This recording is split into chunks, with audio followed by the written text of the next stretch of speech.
ನಮಸ್ಕಾರ ಬಿಗ್ ನ್ಯೂಸ್ಗೆ ಸ್ವಾಗತ. ಈಗ ಹೆಡ್ಲೈನ್ಸ್.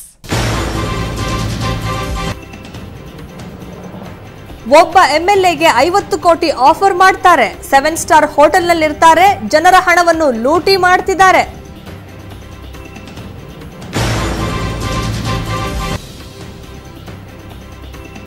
ಒಂದು ಕಾಲದಲ್ಲಿ ಗೆಳೆಯರಾಗಿದ್ರು, ನಂತರ ರಾಜಕೀಯ ಬದ್ಧ ವೈರಿಗಳಾದ್ರು, ಈಗ ಬ್ಯಾಡ್ಮಿಂಟನ್ ಆಟದಲ್ಲೂ ಎದುರಾಳಿಗಳಾಗಿದ್ರು.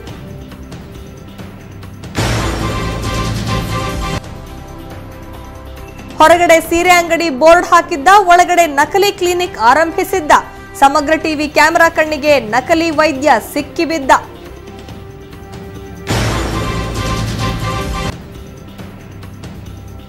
ಕೆಡಿಪಿ ಸಭೆಯಾದ್ರೇನಂತೆ, ಸಚಿವ ಮನಗೂಳಿಗೆ ಮೊಬೈಲ್ ಬೇಕೇ ಬೇಕಂತೆ.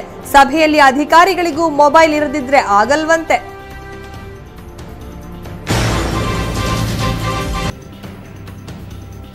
ಬುಡೇನ್ ಸಾಬ್ರಿಗೂ ಹೆಂಡ್ರಿಲ್ಲ, ಬೂವಮ್ಮನಿಗೂ ಗಂಡನಿಲ್ಲ. ಜೆಡಿಎಸ್ನವರಿಗೆ ಮಾನ ಮರ್ಯಾದೆ ಇಲ್ವಾ?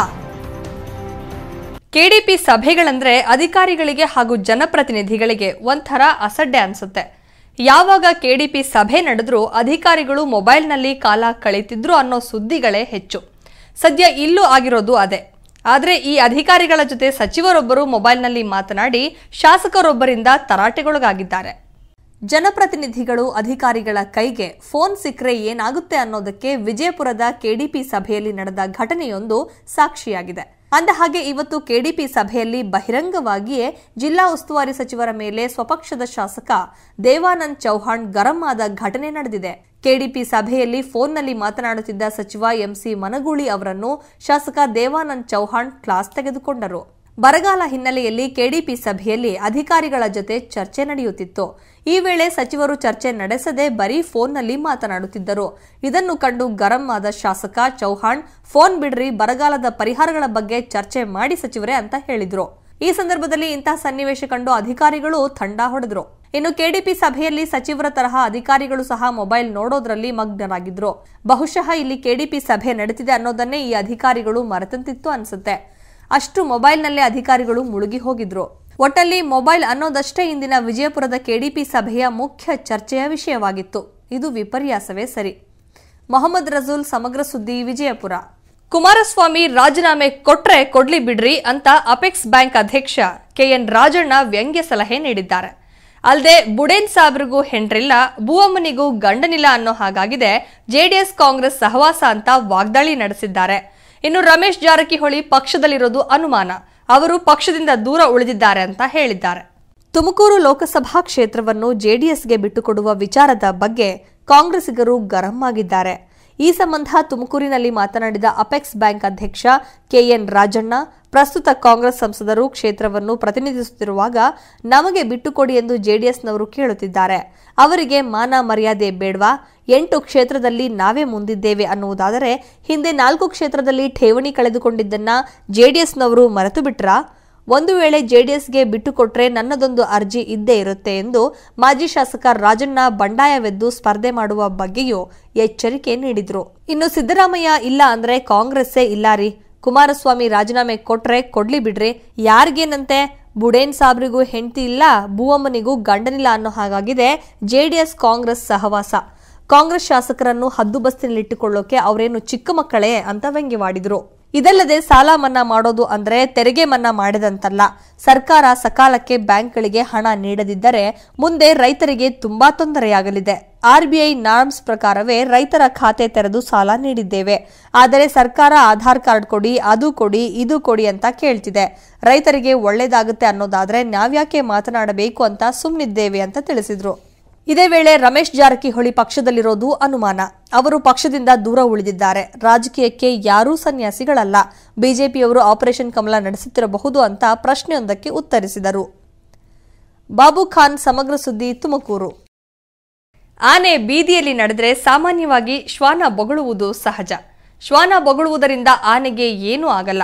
ಅದೇ ರೀತಿ ಬಿಜೆಪಿಯವರು ಆಡುತ್ತಿದ್ದಾರೆ ಅಂತ ಸಾಹಿತಿ, ಪ್ರಗತಿಪರ ಚಿಂತಕ ಪ್ರೊಫೆಸರ್ ಕೆಎಸ್ ಭಗವಾನ್ ವಿವಾದಾತ್ಮಕ ಹೇಳಿಕೆ ನೀಡಿದ್ದಾರೆ. ಅಲ್ಲದೆ ಬಿಜೆಪಿಯವರ ಆಪರೇಷನ್ ಭಯಕ್ಕೆ ಸಮ್ಮಿಶ್ರ ಸರ್ಕಾರದವರು ಹೆದರುವ ಅವಶ್ಯಕತೆ ಇಲ್ಲ ಅಂತ ಅವರು ತಿಳಿಸಿದ್ದಾರೆ. ಮಾನವ ಹಕ್ಕುಗಳ ಹೋರಾಟಗಾರ ಹಾಗೂ ಡಾಕ್ಟರ್ ಬಿಆರ್ ಅಂಬೇಡ್ಕರ್ ಮೊಮ್ಮಗ ಪ್ರೊಫೆಸರ್ ಆನಂದ್ ತೇಲ್ತುಂಬಡೆ ಬಂಧನ ವಿರೋಧಿಸಿ ಬಿಜೆಪಿ ವಿರುದ್ಧ ಮೈಸೂರು ನಗರದಲ್ಲಿ ಪ್ರತಿಭಟನೆ ಹಮ್ಮಿಕೊಳ್ಳಲಾಗಿತ್ತು. ಪ್ರತಿಭಟನೆಯಲ್ಲಿ ಪ್ರೊಫೆಸರ್ ಆನಂದ್ ಬಂಧನ ವಿರೋಧಿಸಿ ಕಪ್ಪು ಪಟ್ಟಿ ಧರಿಸಿ ಮೌನ ಪ್ರತಿಭಟನೆ ನಡೆಸಲಾಯಿತು. ಬಳಿಕ ಸುದ್ದಿಗಾರರೊಂದಿಗೆ ಮಾತನಾಡಿದ ಸಾಹಿತಿ, ಪ್ರಗತಿಪರ ಚಿಂತಕ ಪ್ರೊಫೆಸರ್ ಕೆಎಸ್ ಭಗವಾನ್, ಬಿಜೆಪಿಯವರ ಆಪರೇಷನ್ ಭಯಕ್ಕೆ ಸಮ್ಮಿಶ್ರ ಸರ್ಕಾರದವರು ಹೆದರುವ ಅವಶ್ಯಕತೆ ಇಲ್ಲ. ಆನೆ ಬೀದಿಯಲ್ಲಿ ನಡೆದರೆ ಸಾಮಾನ್ಯವಾಗಿ ಶ್ವಾನ ಬೊಗಳುವುದು ಸಹಜ. ಶ್ವಾನ ಬೊಗಳುವುದರಿಂದ ಆನೆಗೆ ಏನೂ ಆಗುವುದಿಲ್ಲ. ಅದೇ ರೀತಿ ಬಿಜೆಪಿಯವರು ಆಡುತ್ತಿದ್ದಾರೆ. ಇದಕ್ಕೆ ಸಮ್ಮಿಶ್ರ ಸರ್ಕಾರ ತಲೆಕೆಡಿಸಿಕೊಳ್ಳಬಾರದು. ಸಮ್ಮಿಶ್ರ ಸರ್ಕಾರಕ್ಕೆ ಏನೂ ಆಗದು. ಬಿಜೆಪಿ ನಾಯಕರ ಮಾತುಗಳಿಗೆ ರಾಜ್ಯ ಸರ್ಕಾರ ಪ್ರತಿಕ್ರಿಯೆ ಕೊಡಬೇಕಾದ ಅವಶ್ಯಕತೆ ಇಲ್ಲ ಅಂತ ವಿವಾದಾತ್ಮಕ ಹೇಳಿಕೆ ನೀಡಿದರು. ಇದೇ ವೇಳೆ ಕೇಂದ್ರದ ವಿರುದ್ಧವೂ ಕಿಡಿಕಾರಿದ ಅವರು, ಕೇಂದ್ರ ಸರ್ಕಾರ ಜನಪರವಾಗಿ ಬಜೆಟ್ ಮಂಡಿಸಿಲ್ಲ, ಇದು ಬಂಡವಾಳಶಾಹಿಗಳ ಪರವಾದ ಬಜೆಟ್ ಅಂತ ವಾಗ್ದಾಳಿ ನಡೆಸಿದರು. ನ್ಯೂಸ್ ಬ್ಯೂರೋ ಸಮಗ್ರ ಸುದ್ದಿ. ಉಪಹಾರ ಸೇವಿಸಿದ್ದ ಪೌರಾಡಳಿತ ಸಚಿವ ಸಿಎಸ್ ಶಿವಳ್ಳಿ ಆರೋಗ್ಯದಲ್ಲಿ ಏರುಪೇರಾದ ಘಟನೆ ಹುಬ್ಬಳ್ಳಿಯಲ್ಲಿ ನಡೆದಿದೆ. ಸದ್ಯ ಉಪ್ಪಿಟ್ಟಿನಲ್ಲಿ ವಿಷ ಬೆರೆಸಿರುವ ಶಂಕೆ ವ್ಯಕ್ತವಾಗಿದ್ದು, ಸಚಿವರು ಕಿಮ್ಸ್ ಆಸ್ಪತ್ರೆಗೆ ದಾಖಲಾಗಿ ಚಿಕಿತ್ಸೆ ಪಡೆಯುತ್ತಿದ್ದಾರೆ. ಇನ್ನು ಯಾರ ಮೇಲೂ ಅನುಮಾನ ಪಡುವುದಿಲ್ಲ. ವೈದ್ಯರ ವರದಿ ಬಂದ ಬಳಿಕ ಮುಂದಿನ ತೀರ್ಮಾನ ಮಾಡುತ್ತೇವೆ ಅಂತ ಸಚಿವರು ಹೇಳಿದ್ದಾರೆ. ಪೌರಾಡಳಿತ ಸಚಿವ ಸಿಎಸ್ ಶಿವಳ್ಳಿ ಹುಬ್ಬಳ್ಳಿಯ ಕಿಮ್ಸ್ ಆಸ್ಪತ್ರೆಗೆ ದಾಖಲಾಗಿದ್ದಾರೆ. ನಿನ್ನೆ ರಾತ್ರಿ ವಾಂತಿ ಕಾಣಿಸಿಕೊಂಡ ಹಿನ್ನೆಲೆಯಲ್ಲಿ ಕಿಮ್ಸ್ ಆಸ್ಪತ್ರೆಗೆ ಅವರನ್ನು ದಾಖಲಿಸಿ ಚಿಕಿತ್ಸೆ ನೀಡಲಾಯಿತು. ಹುಬ್ಬಳ್ಳಿ ತಾಲೂಕಿನ ಕರಡಿಕೊಪ್ಪ ಗ್ರಾಮದಲ್ಲಿ ಕಾರ್ಯಕ್ರಮ ಮುಗಿಸಿ ವಾಪಸ್ ಬರುವಾಗ ಸಿಎಸ್ ಶಿವಳ್ಳಿ ಅವರಿಗೆ ವಾಂತಿ ಕಾಣಿಸಿಕೊಂಡಿತು. ಕಾರ್ಯಕ್ರಮದ ನಂತರ ಸಚಿವರು ಉಪ್ಪಿಟ್ಟು ಸೇವಿಸಿದ್ದರು. ಇದಾದ ನಂತರ ವಾಂತಿ ಕಾಣಿಸಿಕೊಂಡಿದೆ ಎನ್ನಲಾಗಿದೆ. ಸಚಿವರಷ್ಟೇ ಅಲ್ಲದೆ ಅವರ ಗನ್ ಮ್ಯಾನ್, ಆಪ್ತ ಕಾರ್ಯದರ್ಶಿ ಸೇರಿದಂತೆ 4 ಜನರಿಗೂ ಕೂಡ ವಾಂತಿಯಾಗಿದೆ. ಬಳಿಕ ತಡರಾತ್ರಿ ಹುಬ್ಬಳ್ಳಿ ಕಿಮ್ಸ್ ಆಸ್ಪತ್ರೆಗೆ ದಾಖಲು ಮಾಡಲಾಗಿದ್ದು, ಕಾರ್ಯಕ್ರಮದಲ್ಲಿ ಉಪ್ಪಿಟ್ಟು ಸೇವಿಸಿದ್ದರಿಂದ ವಾಂತಿ ಬಂದಿದೆ ಅಂತ ಹೇಳಲಾಗ್ತಿದೆ. ಇನ್ನು ಸಚಿವರ ಗನ್ ಮ್ಯಾನ್, ಆಪ್ತ ಕಾರ್ಯದರ್ಶಿ ಸೇರಿದಂತೆ 4 ಜನರಿಗೆ ವಾಂತಿಯಾಗಿದ್ದು ಕಿಮ್ಸ್ನಲ್ಲಿ ಚಿಕಿತ್ಸೆ ಮುಂದುವರೆಸಲಾಗಿದೆ. ಅಲ್ಲದೆ ಉಪ್ಪಿಟ್ಟಿನಲ್ಲಿ ವಿಷ ಬೆರೆಸಿರುವ ಶಂಕೆ ವ್ಯಕ್ತವಾಗಿದ್ದು, ಈ ಬಗ್ಗೆ ಯಾವುದೇ ವಿಚಾರವನ್ನು ಆಸ್ಪತ್ರೆಯ ವೈದ್ಯರು ಇನ್ನೂ ಸ್ಪಷ್ಟಪಡಿಸಿಲ್ಲ. ಇದೇ ವೇಳೆ ಪೌರಾಡಳಿತ ಸಚಿವ ಸಿಎಸ್ ಶಿವಳ್ಳಿ ಕಿಮ್ಸ್ ಆಸ್ಪತ್ರೆಯಲ್ಲಿ ಮಾತನಾಡಿದ್ದು, ಸದ್ಯ ಆರೋಗ್ಯವಾಗಿದ್ದೇನೆ. ನಿನ್ನೆ ಕರಡಿಕೊಪ್ಪದಲ್ಲಿ ನಡೆದ ಕಾರ್ಯಕ್ರಮದಲ್ಲಿ ಭಾಗವಹಿಸಿದ್ದೆ. ಆಗ ಕಾರ್ಯಕ್ರಮ ಮುಗಿದ ನಂತರ ಉಪ್ಪಿಟ್ಟು ಸೇವಿಸಿದ್ದೆ ಅಂತ ತಿಳಿಸಿದ್ರು. 2ನೇ ತುತ್ತಲ್ಲಿ ವಿಷ ಅನಿಸಿತು, ಉಗುಳಿದೆ. ಕೊಟ್ಟ ಆಹಾರ ಪಕ್ಕಕ್ಕೆ ಸರಿಸಿದೆ. ಅದೇ ಪ್ಲೇಟಲ್ಲಿ ಇದ್ದ ಉಪ್ಪಿಟ್ಟು ತಿಂದು ಗನ್ ಮ್ಯಾನ್ ಸೇರಿ 3 ವಾಂತಿ ಮಾಡಿಕೊಂಡಿದ್ದರು. ಅವರು ಕೂಡ ಈಗ ಆರಾಮಾಗಿದ್ದಾರೆ. ಯಾರ ಮೇಲೂ ಅನುಮಾನ ಪಡುವುದಿಲ್ಲ. ವೈದ್ಯರ ವರದಿ ಬಂದ ಬಳಿಕ ಮುಂದಿನ ತೀರ್ಮಾನ ಮಾಡುತ್ತೇವೆ ಅಂತ ಹೇಳಿದರು. 9:30 ಉಪ್ಪಿಟ್ಟು ಸ್ವಲ್ಪ ಸುಸ್ತಾಯ್ತು. ಬಸವರಾಜ್ ಕ್ಯಾಲಕೊಂಡ, ಸಮಗ್ರ ಸುದ್ದಿ, ಧಾರವಾಡ. ಇಲ್ಲಿ ಇಂದಿರಾ ಕ್ಯಾಂಟೀನ್ಗೆ ಆರಂಭದಲ್ಲೇ ವಿಘ್ನ ಎದುರಾಗಿದೆ. ಸದ್ಯ ಕ್ಯಾಂಟೀನ್ ಉದ್ಘಾಟನೆಯಾದ ಬಳಿಕ ಮೊದಲ ದಿನವೇ ಇದೇ ಕ್ಯಾಂಟೀನ್ಗೆ ಬೀಗ ಹಾಕಲಾಗಿದೆ. ಹೀಗಾಗಿ ಉಪಹಾರ ಸೇವಿಸಲು ಬಂದ ಕಾರ್ಮಿಕರು ಗೇಟ್ಗೆ ಬೀಗ ಹಾಕಿರೋದು ಕಂಡು ವಾಪಸ್ ತೆರಳಿದ್ದಾರೆ. ಅಂದಹಾಗೆ ಎಲ್ಲಿ ಹೀಗಾಗಿರೋದು ಅಂತೀರಾ? ನೀವೇ ನೋಡಿ. ಇದು ಚಿಕ್ಕಬಳ್ಳಾಪುರ ಜಿಲ್ಲೆಯ ಚಿಂತಾಮಣಿ ನಗರದ ಎಪಿಎಂಸಿ ಮಾರ್ಕೆಟ್ ಆವರಣದಲ್ಲಿ ಸ್ಥಾಪಿಸಲಾಗಿರೋ ಇಂದಿರಾ ಕ್ಯಾಂಟೀನ್. ಸದ್ಯ ನಗರಸಭೆ ಹಾಗೂ ಜಿಲ್ಲಾಡಳಿತ ಈ ಕ್ಯಾಂಟೀನ್ ಉದ್ಘಾಟನಾ ಕಾರ್ಯಕ್ರಮ ಹಮ್ಮಿಕೊಂಡಿತ್ತು. ಬಳಿಕ ಕಾರ್ಯಕ್ರಮದಲ್ಲಿ ಸಂಸದ ಕೆಎಚ್ ಮುನಿಯಪ್ಪ ಹಾಗೂ ವಿಧಾನಸಭೆ ಉಪಾಧ್ಯಕ್ಷ ಜೆಕೆ ಕೃಷ್ಣರೆಡ್ಡಿ ಇದರ ಉದ್ಘಾಟನೆ ನೆರವೇರಿಸಿದರು. ಬಳಿಕ ಕಾರ್ಯಕ್ರಮದಲ್ಲಿ ಸಂಸದ ಕೆಎಚ್ ಮುನಿಯಪ್ಪ ಹಾಗೂ ವಿಧಾನಸಭೆ ಉಪಸಭಾಧ್ಯಕ್ಷ ಜೆಕೆ ಕೃಷ್ಣರೆಡ್ಡಿ ಇದರ ಉದ್ಘಾಟನೆ ನೆರವೇರಿಸಿದರು. ಆದರೆ ಉದ್ಘಾಟನೆಗೊಂಡ ಬಳಿಕ ಮೊದಲ ದಿನವೇ ಈ ಕ್ಯಾಂಟೀನ್ಗೆ ಬೀಗ ಜಡಿಯಲಾಗಿದೆ. ಹೀಗಾಗಿ ಉಪಹಾರ ಸೇವಿಸಲು ಬಂದ ಕಾರ್ಮಿಕರು ಗೇಟ್ಗೆ ಬೀಗ ಹಾಕಿರೋದು ಕಂಡು ವಾಪಸ್ ತೆರಳಿದ್ದಾರೆ. ಇನ್ನು ಇದರ ಬಗ್ಗೆ ಪ್ರಶ್ನಿಸಿದರೆ ನೀರಿನ ವ್ಯವಸ್ಥೆ ಸರಿಯಾಗಿಲ್ಲ, ಇರೋ ಮೋಟಾರ್ ಕೆಟ್ಟು ಹೋಗಿದೆ ಅನ್ನೋ ಸಬೂಬು ಸಂಬಂಧಪಟ್ಟವರಿಂದ ಹೊರಬಿದ್ದಿದೆ. ಒಟ್ಟಲ್ಲಿ ಮಾಜಿ ಸಿಎಂ ಸಿದ್ದರಾಮಯ್ಯ ಜಾರಿಗೆ ತಂದ ಇಂದಿರಾ ಕ್ಯಾಂಟೀನ್ಗೆ ಕುಮಾರಸ್ವಾಮಿ ಆಡಳಿತದಲ್ಲಿ ಮೂಲಭೂತ ಸೌಕರ್ಯ ಇಲ್ಲದೆ ಬೀಗ ಬಿದ್ದಿರೋದು ನಿಜಕ್ಕೂ ವಿಪರ್ಯಾಸವೇ ಸರಿ. ಇಮ್ರಾನ್ ಖಾನ್, ಸಮಗ್ರ ಸುದ್ದಿ, ಚಿಂತಾಮಣಿ. ಹೊರಗಿಂದ ನೋಡಲು ಸಿಲ್ಕ್ ಅಂಡ್ ಸ್ಯಾರೀಸ್ ಮಳಿಗೆ, ಆದರೆ ಒಳಗೆ ರೋಗಿಗಳ ಜೀವದ ಜೊತೆ ಚೆಲ್ಲಾಟವಾಡೋ ಆಸ್ಪತ್ರೆ. ಸದ್ಯ ಈ ಆಸ್ಪತ್ರೆಯಲ್ಲಿರೋ ವೈದ್ಯ ಪಕ್ಕಾ ನಕಲಿ. ಆದರೂ ತಾನು ಅಸಲಿ ವೈದ್ಯ ಅಂತ ಹೇಳ್ಕೊಂಡು ರೋಗಿಗಳ ಪಾಲಿಗೆ ಯಮನಾಗಿದ್ದಾನೆ. ಇನ್ನು ಇದನ್ನೆಲ್ಲ ಗಮನಿಸಬೇಕಾದ ಆರೋಗ್ಯ ಇಲಾಖೆ ನಿದ್ದೆಗೆ ಜಾರಿ ಸಾಕಷ್ಟು ತಿಂಗಳುಗಳೇ ಕಳೆದಿವೆ. ಅಷ್ಟಕ್ಕೂ ಈ ನಕಲಿ ಕ್ಲಿನಿಕ್ ಇರೋದೆಲ್ಲಿ ಗೊತ್ತಾ? ನೀವೇ ನೋಡಿ. ಚಿಂತಾಮಣಿ ನಗರದ ಹೊರವಲಯ ಕನ್ನಂಪಲ್ಲಿ ಬಡಾವಣೆಯಲ್ಲಿದೆ ಈ ನಕಲಿ ಕ್ಲಿನಿಕ್. ಆದರೆ ಹೊರಗಡೆ ಮಾತ್ರ ಇದು ಹೇಮಂತ್ ಸಿಲ್ಕ್ ಅಂಡ್ ಸ್ಯಾರೀಸ್. ಹೌದು, ನೀವಂದುಕೊಂಡಂತೆ ಇದು ನಕಲಿ ಕ್ಲಿನಿಕ್. ಇದರಲ್ಲಿರೋದು ನಕಲಿ ವೈದ್ಯ. ಹೊರಗಡೆ ಹೇಮಂತ್ ಸಿಲ್ಕ್ ಅಂಡ್ ಸ್ಯಾರೀಸ್ ಅಂತ ನಾಮಫಲಕ ಹಾಕಿರೋ ನಕಲಿ ವೈದ್ಯ ಮಲ್ಲಿಕಾರ್ಜುನಯ್ಯ ಬಡ ರೋಗಿಗಳಿಗೆ ಸ್ಟೆರಾಯ್ಡ್ ಔಷಧಿ ನೀಡಿ ರೋಗಿಗಳ ಜೀವದ ಜೊತೆ ಚೆಲ್ಲಾಟವಾಡುತ್ತಿದ್ದಾನೆ. ಸದ್ಯ ನಮ್ಮ ಸಮಗ್ರ ಟಿವಿಯ ಕುಟುಕು ಕಾರ್ಯಾಚರಣೆಯಿಂದ ಈ ಎಲ್ಲಾ ವಿಚಾರಗಳು ಬೆಳಕಿಗೆ ಬಂದಿವೆ. ಇನ್ನು ನಗರದ ಕನ್ನಂಪಲ್ಲಿ ಬಡಾವಣೆಯ ನಕಲಿ ವೈದ್ಯ ಮಲ್ಲಿಕಾರ್ಜುನಯ್ಯನ ನಿವಾಸದಲ್ಲಿ ಭಾನುವಾರ ರೋಗಿಗಳಿಗೆ ಚುಚ್ಚುಮದ್ದು ಔಷಧಿ ನೀಡುತ್ತಿರುವುದು ಬಹಿರಂಗವಾಗಿದೆ. ಇದೇ ವೇಳೆ ತಾಲೂಕಿನಲ್ಲಿ ಹಿಂದೆ ನಕಲಿ ಕ್ಲಿನಿಕ್ಗಳ ಮೇಲೆ ದಾಳಿ ನಡೆಸಿ ನಕಲಿ ವೈದ್ಯರ ವಿರುದ್ಧ ಕ್ರಮ ಕೈಗೊಳ್ಳಲಾಗಿತ್ತು. ಆದರೂ ತನ್ನ ಹಳೆ ಚಾಳಿ ಬಿಡದ ನಕಲಿ ವೈದ್ಯ ಮಲ್ಲಿಕಾರ್ಜುನಯ್ಯ ಸೀರೆ ಅಂಗಡಿ ಹೆಸರಿನಲ್ಲಿ ಅಕ್ರಮವಾಗಿ ಕ್ಲಿನಿಕ್ ನಡೆಸುತ್ತಿರುವುದು ಸಾಮಾಜಿಕ ಜಾಲತಾಣಗಳಲ್ಲಿ ಪ್ರಚಾರ ಪಡೆದುಕೊಂಡಿದೆ. ಒಟ್ನಲ್ಲಿ ನಕಲಿ ವೈದ್ಯ ಮಲ್ಲಿಕಾರ್ಜುನಯ್ಯ ತನ್ನ ನಿವಾಸದಲ್ಲಿ ರೋಗಿಗಳಿಗೆ ಚುಚ್ಚುಮದ್ದು ಔಷಧಿ ನೀಡಿ ಅವರನ್ನ ಯಮಲೋಕಕ್ಕೆ ಕಳುಹಿಸುತ್ತಿದ್ದಾನೆ. ಇಮ್ರಾನ್ ಖಾನ್ ಸಮಗ್ರ ಸುದ್ದಿ ಚಿಂತಾಮಣಿ. ಇಲ್ಲಿ ನಡೆಯುತ್ತಿರೋದು ಬ್ರಹ್ಮಾಂಡ ಭ್ರಷ್ಟಾಚಾರ. ಮಕ್ಕಳು ತಿನ್ನೋ ಆಹಾರವನ್ನು ಕೂಡ ತಮ್ಮ ಅವ್ಯವಹಾರಕ್ಕೆ ಬಳಸಿಕೊಳ್ಳಲಾಗ್ತಿದೆ. ಸದ್ಯ ಇದರ ವಿರುದ್ಧ ಜಿಲ್ಲಾ ಪಂಚಾಯತ್ ಸದಸ್ಯ ಹಾಗೂ ತಾಲೂಕು ಪಂಚಾಯತ್ ಉಪಾಧ್ಯಕ್ಷರು ಧ್ವನಿ ಎತ್ತಿದ್ದಾರೆ. ಅಷ್ಟಕ್ಕೂ ಇಷ್ಟೆಲ್ಲ ಭ್ರಷ್ಟಾಚಾರ ನಡೆದಿರೋದು ಎಲ್ಲಿ ಅಂತೀರಾ? ಈ ಸ್ಟೋರಿ ನೋಡಿ. ಹೌದು, ಇದು ಅರಕಲಗೂಡು ಪಟ್ಟಣದಲ್ಲಿ ಇರುವ ಅಂಗನವಾಡಿ ಮಕ್ಕಳಿಗೆ ಆಹಾರ ಪೂರೈಸುವ ಗೋದಾಮು. ಸದ್ಯ ಈ ಗೋದಾಮಿಗೆ ಜಿಲ್ಲಾ ಪಂಚಾಯತ್ ಸದಸ್ಯ ರವಿ ಹಾಗೂ ತಾಲೂಕು ಪಂಚಾಯತ್ ಉಪಾಧ್ಯಕ್ಷ ನಾಗರಾಜು ಭೇಟಿ ನೀಡಿ ಪರಿಶೀಲನೆ ನಡೆಸಿದರು. ಇನ್ನು ಪರಿಶೀಲನೆ ವೇಳೆ ಸರ್ಕಾರದ ನಿಯಮಾನುಸಾರ ಅಂಗನವಾಡಿಗಳಿಗೆ ಆಹಾರ ಪದಾರ್ಥಗಳನ್ನು ಪೂರೈಸದೆ ಗುಣಮಟ್ಟ ಮತ್ತು ತೂಕದಲ್ಲಿ ಮೋಸವೆಸಗಲಾಗುತ್ತಿರುವುದು ಕಂಡುಬಂದಿದೆ. ಅಲ್ಲದೆ ಒಂದು ಮಗುವಿಗೆ 29 ಗ್ರಾಂ ವಿತರಿಸುವ ಬದಲು ಕೇವಲ 10 ಗ್ರಾಂ ತೂಕದ ಕಡಲೆ ಮಿಠಾಯಿಯನ್ನು ಅಂಗನವಾಡಿಗಳಿಗೆ ವಿತರಿಸುತ್ತಿರುವುದು ಬೆಳಕಿಗೆ ಬಂದಿದೆ. ಹೀಗಾಗಿ ನಿಯಮಾನುಸಾರ ಮಕ್ಕಳಿಗೆ ಇನ್ನೂ 19 ಗ್ರಾಂ ತೂಕದಷ್ಟು ನಷ್ಟವಾಗ್ತಿದೆ. ಇದಲ್ಲದೆ ಮಿಠಾಯಿ ಬೆಲೆ ಮಾರುಕಟ್ಟೆಯಲ್ಲಿ ಕೇವಲ ₹1 ಮಾತ್ರ. ಇಲ್ಲಿ ₹2 3 ಪೈಸೆ ದರದ ಮಿಠಾಯಿಯನ್ನು ಮಕ್ಕಳಿಗೆ ಪೂರೈಸುತ್ತಿದ್ದರೂ ತೂಕದಲ್ಲಿ ಮೋಸ ಮಾಡಲಾಗುತ್ತಿದೆ. ಜೊತೆಗೆ ಮಕ್ಕಳಿಗೆ ಪೋಷಕಯುಕ್ತ ಪಾಯಸ ಮತ್ತು ರಾಗಿ ಪಾಯಸವನ್ನು ಸರಿಯಾದ ಪ್ರಮಾಣದಲ್ಲಿ ನೀಡುತ್ತಿಲ್ಲ. ಹಾಗೆ ಅಂಗನವಾಡಿಗಳಿಗೆ ಸರಬರಾಜು ಮಾಡುತ್ತಿರುವ ಪೌಷ್ಟಿಕಾಂಶವುಳ್ಳ ಕೆಲ ಆಹಾರಗಳನ್ನು ಎಲ್ಲಿಂದ ತರಿಸಿಕೊಳ್ಳಲಾಗುತ್ತಿದೆ ಎನ್ನುವ ಮಾಹಿತಿ ಕೂಡ ಸಿಗದಾಗಿದೆ. ಇನ್ನು ಪರಿಶೀಲನೆ ಬಳಿಕ ಮಾತನಾಡಿದ ರವಿ ಹಾಗೂ ನಾಗರಾಜು ಅವರು, ಈ ಅಕ್ರಮದಲ್ಲಿ ಇಲಾಖೆ ಅಧಿಕಾರಿಗಳ ಕೈವಾಡವಿರುವ ಅನುಮಾನವಿದೆ. ಕೆಲ ತಿಂಗಳ ಹಿಂದಷ್ಟೇ ತಾಲೂಕಿನ ಬರಗೂರಿನಲ್ಲಿರುವ ಮಹಿಳಾ ಪೂರಕ ಪೌಷ್ಟಿಕ ಆಹಾರ ತಯಾರಿಕಾ ಕೇಂದ್ರಕ್ಕೆ ಭೇಟಿ ನೀಡಿದ ವೇಳೆ ಅಂಗನವಾಡಿಗೆ ಸರಬರಾಜು ಮಾಡುವ 14 ಟನ್ ಅವಧಿ ಮೀರಿದ ಆಹಾರದಲ್ಲಿ ಹುಳು ಬಿದ್ದಿರುವುದು ಕಂಡುಬಂದಿತ್ತು. ಈ ಆಹಾರವನ್ನು ಇನ್ನೂ ಉಗ್ರಾಣದಲ್ಲೇ ಇಡಲಾಗಿದೆ. ಅಂಗನವಾಡಿ ಮಕ್ಕಳಿಗೆ ಕಳೆದ 6 ತಿಂಗಳುಗಳಿಂದ ನಿಗದಿತ ಪ್ರಮಾಣದಲ್ಲಿ ಆಹಾರ ನೀಡಲಾಗುತ್ತಿಲ್ಲ. ಈ ಎಲ್ಲಾ ಅಕ್ರಮಗಳ ಕುರಿತು ಸಮಗ್ರ ತನಿಖೆ ನಡೆಸಿ ತಪ್ಪಿತಸ್ಥರ ವಿರುದ್ಧ ಕ್ರಮ ಜರುಗಿಸಬೇಕು ಅಂತ ಆಗ್ರಹಿಸಿದರು. ಇದೇ ವೇಳೆ ಸ್ಥಳಕ್ಕೆ ಭೇಟಿ ನೀಡಿದ ತಾಲೂಕು ಪಂಚಾಯತ್ ಇಒ ಡಾಕ್ಟರ್ ಯಶವಂತ್ ಮಾತನಾಡಿ, ಈ ಕುರಿತು ತನಿಖೆ ಕೈಗೊಂಡು ತಪ್ಪಿದ್ದರೆ ಕ್ರಮ ಜರುಗಿಸಲು ಮುಂದಿನ ಕ್ರಮ ಕೈಗೊಳ್ಳಲಾಗುವುದು ಅಂತ ತಿಳಿಸಿದರು. ಎಎನ್ ಸಂತೋಷ್, ಸಮಗ್ರ ಸುದ್ದಿ, ಅರಕಲಗೂಡು. ದಾವೂದ್ ಇಬ್ರಾಹಿಂನನ್ನು ಕರೆತರಲಿಲ್ಲ, ಕಪ್ಪು ಹಣವನ್ನು ತಂದು ಭಾರತೀಯರ ಖಾತೆಗೂ ಹಾಕಲಿಲ್ಲ.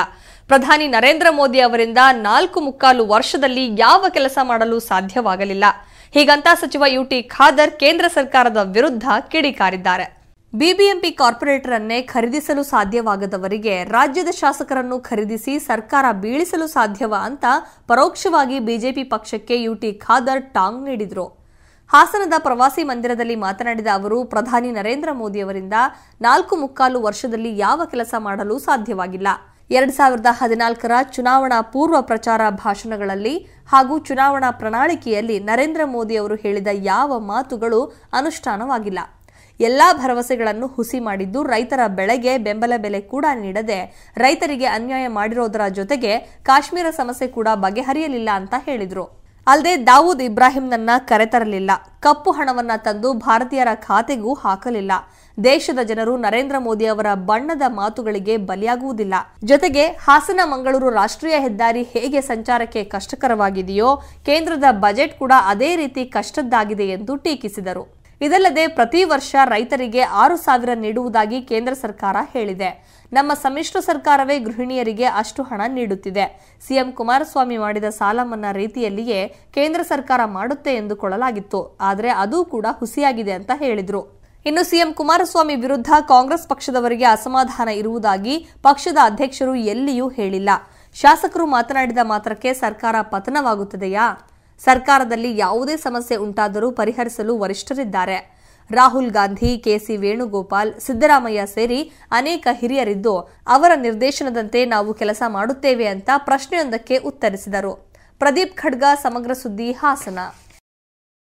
ಸುಸಜ್ಜಿತ ನ್ಯಾಯಾಲಯ ಸಂಕೀರ್ಣಗಳ ಅವಶ್ಯಕತೆಯನ್ನು ಸಮ್ಮಿಶ್ರ ಸರ್ಕಾರ ಮನಗಂಡಿದ್ದು ತಾಲೂಕು ಜಿಲ್ಲಾ ಮಟ್ಟದ ನ್ಯಾಯಾಲಯಗಳನ್ನು ನಿರ್ಮಿಸಲಾಗುವುದು ಅಂತ ಡಿಸಿಎಂ ಡಾಕ್ಟರ್ ಜಿ ಪರಮೇಶ್ವರ್ ಹೇಳಿದ್ದಾರೆ. ಅಲ್ಲದೆ ಇದಕ್ಕೆಂದೇ 1760 ಕೋಟಿ ಹಣ ಕಾಯ್ದಿರಿಸಲಾಗಿದ್ದು 43ಕ್ಕೂ ಹೆಚ್ಚು ಕೋರ್ಟ್ ಕಟ್ಟಡಗಳ ನಿರ್ಮಾಣಕ್ಕೆ ಅಗತ್ಯ ಕ್ರಮ ವಹಿಸಲಾಗಿದೆ ಅಂತ ಅವರು ತಿಳಿಸಿದ್ದಾರೆ. ಹೈಕೋರ್ಟ್ ಮಾದರಿಯ ಚನ್ನಪಟ್ಟಣ ತಾಲೂಕು ನ್ಯಾಯಾಲಯದ ಸಂಕೀರ್ಣವನ್ನ ಹಂಗಾಮಿ ಮುಖ್ಯ ನ್ಯಾಯಮೂರ್ತಿ ಎಲ್ ನಾರಾಯಣಸ್ವಾಮಿ ಲೋಕಾರ್ಪಣೆಗೊಳಿಸಿದರು.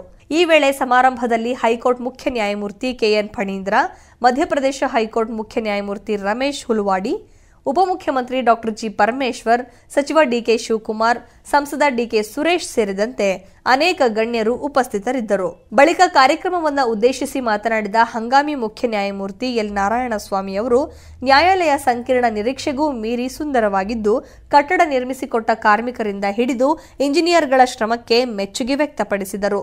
ಈ ನ್ಯಾಯಾಲಯ ಸಂಕೀರ್ಣ ನಮ್ಮ ಮನೆ ಇದ್ದಂತೆ, ಇದರ ಸ್ವಚ್ಛತೆ ಕಾಪಾಡಿಕೊಳ್ಳುವುದು ನಮ್ಮ ಆದ್ಯ ಕರ್ತವ್ಯವೆಂದು ವಕೀಲರಿಗೆ ಕಿವಿಮಾತು ಹೇಳಿದರು. ಅಲ್ಲದೆ ಈ ಹಿಂದೆ ಬೆಂಗಳೂರು ತುಂಬೆಲ್ಲ ಬರೀ ಫ್ಲೆಕ್ಸ್ಗಳೇ ರಾರಾಜಿಸುತ್ತಿದ್ವು. ಅಂದಿನ ಮುಖ್ಯ ನ್ಯಾಯಮೂರ್ತಿಯಾಗಿದ್ದ ದಿನೇಶ್ ಮಹೇಶ್ವರಿ ಫ್ಲೆಕ್ಸ್ಗಳನ್ನು ತೆರವುಗೊಳಿಸುವಂತೆ ಆದೇಶವಿತ್ತಿದ್ದನ್ನು ಸ್ಮರಿಸಿಕೊಂಡರು. ಜೊತೆಗೆ ಸಾರ್ವಜನಿಕ ಸ್ಥಳಗಳಲ್ಲಿ ಫ್ಲೆಕ್ಸ್ ಹಾಕುವುದನ್ನು ಬಿಡುವಂತೆ ತಮ್ಮ ಜನರಿಗೆ ಮನನ ಮಾಡಿಕೊಡಬೇಕೆಂದು ರಾಜಕೀಯ ನಾಯಕರಿಗೆ ಸಲಹೆ ನೀಡಿದರು. ಇನ್ನು ಉಪಮುಖ್ಯಮಂತ್ರಿ ಡಾಕ್ಟರ್ ಜಿ ಪರಮೇಶ್ವರ್ ಮಾತನಾಡಿ, ಸುಸಜ್ಜಿತ ನ್ಯಾಯಾಲಯ ಸಂಕೀರ್ಣಗಳ ಅವಶ್ಯಕತೆಯನ್ನ ಸಮ್ಮಿಶ್ರ ಸರ್ಕಾರ ಮನಗಂಡಿದ್ದು ತಾಲೂಕು ಜಿಲ್ಲಾ ಮಟ್ಟದ ನ್ಯಾಯಾಲಯಗಳನ್ನು ನಿರ್ಮಿಸಲಾಗುವುದು ಅಂತ ಹೇಳಿದರು. ಅಲ್ಲದೆ ಇದಕ್ಕೆಂದೇ 1760 ಕೋಟಿ ಹಣವನ್ನು ಕಾಯ್ದಿರಿಸಲಾಗಿದ್ದು 43ಕ್ಕೂ ಹೆಚ್ಚು ಕೋರ್ಟ್ ಕಟ್ಟಡಗಳ ನಿರ್ಮಾಣಕ್ಕೆ ಅಗತ್ಯ ಕ್ರಮ ವಹಿಸಲಾಗಿದೆ ಅಂತ ತಿಳಿಸಿದರು. ಸಿದ್ದಲಿಂಗೇಶ್ವರ್, ಸಮಗ್ರ ಸುದ್ದಿ, ರಾಮನಗರ. ಈಗ ಒಂದು ಸಣ್ಣ ವಿರಾಮದ ನಂತರ ಮತ್ತೆ ಬಿಗ್ ನ್ಯೂಸ್ ಮುಂದುವರಿಯುತ್ತೆ. Music as pure as your thoughts. Savril, a quality product from the house of Codes. ನಿಮ್ಮ ಕನಸಿಗೆ ಹಣ ಒಂದು ಅಡ್ಡಿಯಾಗಬಹುದಾ? ಅಟ್ಟಿಕಾ ಗೋಲ್ಡ್ ಕಂಪನಿಗೆ ಬನ್ನಿ. ಬೇರೆ ಎಲ್ಲಾದರೂ ಅಡವಿಟ್ಟ ನಿಮ್ಮ ಚಿನ್ನವನ್ನು ಬಿಡಿಸಿ ಇಂದಿನ ಆನ್ಲೈನ್ ರೇಟ್ಗೆ ಕೊಂಡು ಡಿಫರೆನ್ಸ್ ಅಮೌಂಟ್ ನಿಮಗೆ ಕೊಡ್ತಾರೆ. 1 ಲಕ್ಷಕ್ಕಿಂತ ಹೆಚ್ಚಿನ happy customers. Attica gold company. ನಿಮ್ಮ ಕನಸುಗಳು ನನಸಾಗಲಿ. ಡಯಾಬಿಟಿಸ್, ಥೈರಾಯ್ಡ್, ಪಿಸಿಒಡಿ, ಬಂಜಿತನ, ಸಂಧಿವಾತ, ಬ್ಯಾಕ್ ಪೇನ್ ಪ್ರಾಬ್ಲಮ್ಸ್, ಚರ್ಮ ರೋಗಗಳು, ಸೋರಿಯಾಸಿಸ್, ಕೂದಲು ಉದುರುವಂತಹ ಸಮಸ್ಯೆಗಳು ಹೋಮಿಯೋಕೇರ್ ಇಂಟರ್ನ್ಯಾಷನಲ್ ನಲ್ಲಿ ಪರಿಹಾರ ಶತಸಿದ್ಧ. Unleash the spirit of music. Music series from Hercules Deluxe. For those with superior taste of music. Hercules Deluxe, a quality product from the house of Codes. ಸಣ್ಣ ವಿರಾಮದ ನಂತರ ಮತ್ತೆ ಬಿಗ್ ನ್ಯೂಸ್ಗೆ ಸ್ವಾಗತ. ಮಂಡ್ಯ ಜಿಲ್ಲೆಯಲ್ಲಿ ಅಕ್ರಮ ಕಲ್ಲು ಗಣಿಗಾರಿಕೆ ಆರ್ಭಟ ಜೋರಾಗಿದೆ. ಇಲ್ಲಿನ ಗಣಿ ಮಾಲೀಕರು ಗಣಿಗಾರಿಕೆ ಪುನರಾರಂಭಿಸಿದ್ದಾರೆ. ಅಲ್ಲದೆ ಇದರ ಬಗ್ಗೆ ಯಾರಾದರೂ ಪ್ರಶ್ನಿಸಲು ಹೋದರೆ ಅವರ ಜೀವ ತೆಗೆಯುವಂತಹ ಮಟ್ಟಕ್ಕೆ ಇಲ್ಲಿ ಪರಿಸ್ಥಿತಿ ಮಿತಿ ಮೀರಿ ಹೋಗಿದೆ ಎನ್ನಲಾಗ್ತಿದ್ದು, ಈ ಕುರಿತ ಫುಲ್ ಡೀಟೇಲ್ ಇಲ್ಲಿದೆ ನೋಡಿ. ಅಕ್ರಮ ಕಲ್ಲು ಗಣಿಗಾರಿಕೆ ವರದಿ ಮಾಡಲು ಹೋದ ಪತ್ರಕರ್ತರಿಗೆ ಜೀವ ಬೆದರಿಕೆ ಹಾಕಿ ಬೈಕ್ ಕಸಿದು ದಿಗ್ಬಂಧನ ಹಾಕಿದ ಘಟನೆ ಮಂಡ್ಯ ಜಿಲ್ಲೆಯ ಪಾಂಡವಪುರ ತಾಲೂಕಿನ ಬೇಬಿ ಬೆಟ್ಟದ ನಿಷೇಧಿತ ಪ್ರದೇಶದಲ್ಲಿ ನಡೆದಿದೆ. ಸದ್ಯ 144 ಸೆಕ್ಷನ್ ಜಾರಿಯಲ್ಲಿದ್ದರೂ ಗಣಿಗಾರಿಕೆ ನಡೆಯುತ್ತಿರುವ ಬಗ್ಗೆ ವರದಿ ಮಾಡಲು ತೆರಳಿದ್ದ ವರದಿಗಾರರಿಗೆ ಗಣಿ ಮಾಲೀಕರ ಹಿಂಬಾಲಕರು ಬೆದರಿಕೆಯೊಡ್ಡಿದ್ದಾರೆ. ಇನ್ನು ಕೇಂದ್ರ ನೈಸರ್ಗಿಕ ವಿಕೋಪ ತಂಡದ ವರದಿ ಹಿನ್ನೆಲೆಯಲ್ಲಿ ಗಣಿಗಾರಿಕೆ ಸುತ್ತಲಿನ ಪ್ರದೇಶದಲ್ಲಿ ನಿಷೇಧಾಜ್ಞೆ ಜಾರಿಗೊಳಿಸಿ ಜಿಲ್ಲಾಧಿಕಾರಿಗಳು ಆದೇಶ ಹೊರಡಿಸಿದ್ರು. ಅಲ್ಲದೆ ಕೇಂದ್ರ ಭೂಗರ್ಭ ತಜ್ಞರು ಗಣಿಗಾರಿಕೆಯ ಪರಿಣಾಮಗಳನ್ನು ಅಧ್ಯಯನ ನಡೆಸಿ ಗಣಿಗಾರಿಕೆಯಿಂದ ಅಣೆಕಟ್ಟೆಗೆ ಅಪಾಯ ಸಂಭವಿಸಬಹುದಾದ ಸಾಧ್ಯಾಸಾಧ್ಯತೆಗಳ ವರದಿ ನೀಡಿದ ನಂತರ ಗಣಿಗಾರಿಕೆಗೆ ಅವಕಾಶ ನೀಡುವ ಬಗ್ಗೆ ಡಿಸಿ ಈ ಮೊದಲು ತಿಳಿಸಿದ್ರು. ಇದಾದ ನಂತರ ಕಳೆದ 4 ತಿಂಗಳುಗಳಿಂದ ಗಣಿಗಾರಿಕೆ ಮತ್ತು ಕ್ರಷರ್ಗಳ ಕಾರ್ಯ ಸ್ಥಗಿತಗೊಂಡಿದ್ದವು.